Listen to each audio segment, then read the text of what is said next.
Tidak ada kejadian yang berlaku di atas muka bumi ini kecuali semuanya itu berpulang kepada Allah. Karena saya khawatir banyak orang hari ini ketika mereka melihat satu hal ataupun melihat satu peristiwa, kita ini secara langsung atau tidak langsung, sadar atau tidak sadar, kita ini telah menjadi materialistik dan telah menjadi sekuler. Melihat setiap peristiwa itu tidak dikaitkan dengan Allah, tetapi melihat peristiwa itu hanya dikaitkan dengan apa yang nampak di mata kita. Padahal apapun yang terjadi di atas kehidupan kita, baik perkara kecil ataupun perkara besar, itu harusnya itu dikembalikan kepada Allah. Karena bedanya orang yang beriman dan orang yang tidak beriman. Orang yang beriman itu selalu mengembalikan setiap peristiwa, kembalinya itu kepada Allah. Kalau orang yang tidak beriman kepada Allah, maka dia tidak mengembalikan setiap peristiwa itu kecuali dengan apa yang dia tampak. Kalau tampaknya begitu, maka dia mengembalikan kepada apa yang dia lihat. Dan dia tidak mengembalikan kepada Allah. Kalau kita sudah menjadi materialistik, ini bahaya. Kalau kita sudah menjadikan diri kita sekuler, itu bahaya. Sama kejadian sebagaimana kayak corona.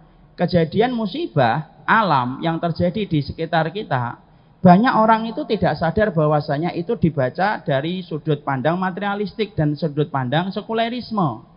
Kalau ada gempa, selalu dikatakan gesekan lempeng bumi. Kalau ada tsunami, selalu dikatakan tsunami itu adalah gelombang yang timbul di dasar lautan, kemudian menimbulkan gelombang yang besar, kemudian menyapu daratan. Kalau kemudian ada banjir, selalu kemudian yang kita salahkan begini dan begitu. Kalau kita membaca setiap peristiwa dan musibah alam hanya dikembalikan kepada gesekan lempeng bumi, cincin bumi, lalu dikembalikan kepada satu kata yaitu fenomena alam, anak khawatir. Kalau kita terbiasa membaca setiap peristiwa dengan apa yang nampak di mata kita dan tidak mengembalikan itu kepada Allah, akhirnya pelajaran yang Allah kirimkan dalam kehidupan kita tidak kita tangkap karena kita tidak mengkaitkan itu kepada Allah. Betul, gempa itu gesekan lempeng bumi. Oh, saya tidak mengatakan itu salah. Memang betul. Tapi pertanyaan kita, siapa yang menggerakkan lempeng bumi? Betul, gelombang itu terjadi, yaitu tsunami itu terjadi karena gelombang yang muncul di dasar lautan, lalu kemudian gelombangnya besar, sampai menyapu di jalanan, di daratan. Memang betul. Tapi pertanyaan kita, siapa yang menimbulkan gelombang yang begitu besar datang dari tengah lautan menuju ke daratan? Kalau kemudian kita kembalikan sebagai orang yang beriman itu tidak hanya percaya data, tapi orang yang beriman itu percaya kepada data dan percaya kepada kekuatan besar yang ada di balik data itu. Dan di balik data itu adalah kembalinya itu adalah Allah.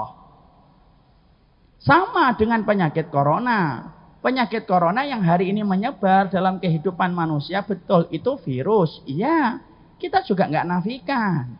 Tapi pertanyaan kita, kenapa virus itu kemudian bisa menimbulkan kemadharatan dan kematian pada kehidupan manusia? Kenapa Allah hanya berikan virus itu mematikan ketika sekarang, bukan ketika dulu waktu SD, bukan ketika dulu waktu SMP? Maka semua itu harus difikirkan, karena orang yang beriman itu seluruh aktivitasnya tidak lepas dari berpikir dan mengembalikan semuanya itu kepada Allah. Kalau kita sudah kembalikan kepada Allah, berarti akidah kita masih terjaga. Tapi kalau kita tidak kembalikan ini, selalu berkata, gempa bumi, lempeng bumi yang kemudian bergesekan.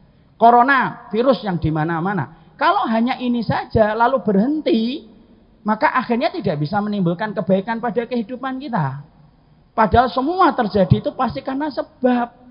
Tidak ada kejadian di atas muka bumi ini sampai daun yang jatuh dari satu pohon. Ketika ada daun yang jatuh, itu semuanya itu Allah yang melakukan. Ada hikmahnya, ada satu tujuannya, dan itu kembalinya kepada Allah. Dan kita harus siap. Apa sih pelajaran yang Allah kirimkan ketika Allah mengirimkan peristiwa-peristiwa dalam kehidupan kita? Allah kalau mengirimkan gempa, pasti ada pesan dan message yang Allah sampaikan kepada kita. Kalau Allah mengirimkan tsunami, pasti ada message yang Allah kirimkan kepada kita. Sama pula kalau tiba-tiba hari ini kita mendapatkan wabah di mana-mana, pasti ada message yang Allah kirimkan kepada kita. Dan kita harus membaca message dan pesan yang Allah kirimkan melalui perkara-perkara dan peristiwa yang kita jumpai. Jangan sampai kita ini sudah dikirimkan pesan sama Allah, kita tidak paham-paham. Ya, makanya ada satu kaidah di dalam bahasa Arab. Al-labibu bil isyarati yafham. Orang pinter itu tidak perlu banyak tanda. Orang pinter itu satu isyarat, satu tanda itu langsung paham. Jangan sampai Allah kirimkan banyak tanda terus, lalu kita tidak paham-paham. Ini bahaya ini kalau semacam ini. Akhirnya apa? Orang yang tidak paham kode itu menyebalkan. Saya ambilkan contoh. Suami istri kalau tidak paham kode itu menyebalkan. Ya atau tidak? Karena tidak setiap pasangan itu kalau meminta sesuatu kepada pasangannya itu harus dengan bahasa yang verbal. Kadang-kadang dengan kode. Siapa yang mampu membaca kode? Orang yang pinter. Istri ngomong sama suaminya, saya bosan makan di rumah mas, Bi. Nah, itu kode. Dia pengen makan di luar. Ajalah makan steak, makan daging. Itu kode istri kita. Bosan makan di rumah. Jangan malah tidak paham kode. Suaminya malah ngomong, kenapa bosan makan di rumah? Ya sudah makan aja di teras yuk. Gitu, malah makan di teras. Masuk angin, iya. Itu namanya tidak paham kode. Sama, ini ketika kemudian kita laki-laki pulang gitu. Kemudian kita begini-begini gitu di atas kursi gitu. Kepala kita gerakan kanan kiri. Itu bu, kode. Suaminya butuh dipijit. Istrinya malah ngeliatin gitu. Ngapain Bi pijat-pijat? Gula darahmu naik, gitu, malah gula darah naik. Ini kan namanya tidak paham kode. Makanya yang kita khawatirkan adalah kita ini juga sama ini. Selalu apapun peristiwa yang terjadi dan viral di atas muka bumi ini ternyata memisahkan kita menjadi dua kelompok. Ada yang membaca dengan iman, ada yang tidak membaca dengan iman, hanya membaca dengan data.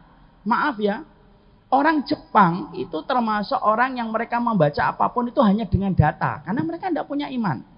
Semoga Allah memberikan iman kepada masyarakat itu insya Allah. Ketika gempa terjadi banyak di negeri Jepang, apa yang dilakukan Jepang? Mereka tidak melakukan apa-apa kecuali apa? Mereka mengimani data doang. Yang mereka lakukan bagaimana membuat bangunan tinggi. Lalu tahun 2019 mereka mengklaim mereka bisa membuat gedung pencakar langit yang diklaim itu bisa tahan dengan gempa 9 skala Richter. Berhenti di situ tok. Kenapa kok tidak lebih daripada itu? Bagaimana bisa lebih? Karena kemudian mereka belum mendapatkan hidayah iman. Makanya kalau kita membaca peristiwa, lalu kita kembalikan hanya kepada data, tidak ada bedanya kita dengan orang yang tidak beriman. Betul itu virus, tapi kan yang mematikan dan menghidupkan virus itu kan Allah. Betul itu virus, tapi virus dijadikan tidak bisa memberikan mandarat untuk kita itu kan Allah. Sebagaimana virus bisa membunuh kita itu juga Allah. Dan inilah pelajaran akidah yang harus kita pahamkan pertama kali. Corona itu mengajarkan kita tentang akidah. Apa pelajaran tentang corona? Kita punya Allah dan ada message yang Allah kirimkan untuk kita. Apa salah satu message yang Allah kirimkan kepada kita tentang corona?